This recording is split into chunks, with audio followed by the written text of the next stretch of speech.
శుభాకాంక్షలు. తెలంగాణ రాష్ట్ర ప్రభుత్వం ఏర్పడిన తర్వాత స్వామివారి దర్శనం చేసుకోవాలని ప్రయత్నం చేసిన ఎన్నికలు స్థానిక పరిపాలనలో కాస్త సమయం దొరకకపోవడం వల్ల ఈరోజు స్వామివారిని దర్శించుకున్నాం.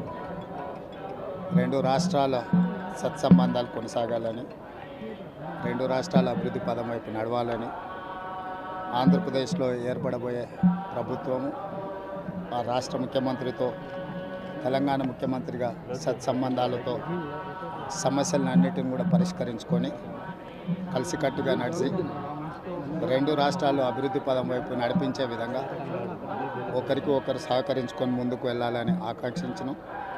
అదేవిధంగా తెలంగాణ రాష్ట్ర ప్రభుత్వం తరఫున కొండ మీద ఒక సత్రం నిర్మాణము, కళ్యాణ మండపం నిర్మించి తెలంగాణ నుంచి వచ్చే భక్తులకే కాకుండా దేశం నలుమూలల నుంచి స్వామివారిని సందర్శించుకునే భక్తులందరికీ కూడా సౌకర్యాలు కల్పించడంలో తెలంగాణ రాష్ట్ర ప్రభుత్వం కూడా భాగస్వామ్యం తీసుకోవాలనుకుంటుంది.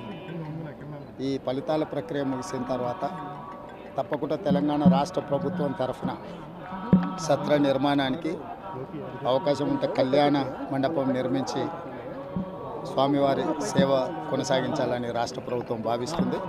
తప్పకుండా తొందరలోనే ఆంధ్రప్రదేశ్ ముఖ్యమంత్రిని కలిసి విజ్ఞప్తి చేసి ఇక్కడ స్వామివారి సేవలో తెలంగాణ రాష్ట్ర ప్రభుత్వం కూడా భాగస్వామ్యం తీసుకోవాలని కోరుకుంటున్నాం. కొండ మీద రాజకీయాలు మాట్లాడకూడదు.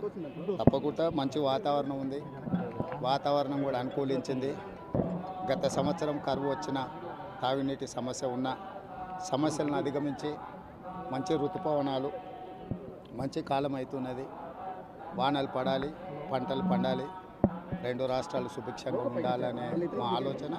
ప్రకృతి కూడా సహకరిస్తుంది. తప్పకుండా పాలకుల మనసులో ఎలాంటి స్వామివారు ఒక ఆలోచన కలిగించి తప్పకుండా ఆ ప్రాంత రైతులకు సహాయం చేసే విధంగా వానలు పడి పంటలు పండుతాయి. మా ప్రభుత్వ కార్యాచరణ కూడా ప్రధానంగా రైతాంగాన్ని ఆదుకొని దేశం యొక్క సంపదను పెంచాలనేది మా ఆలోచన. ఆ విధంగా ముందుకు సాగాలని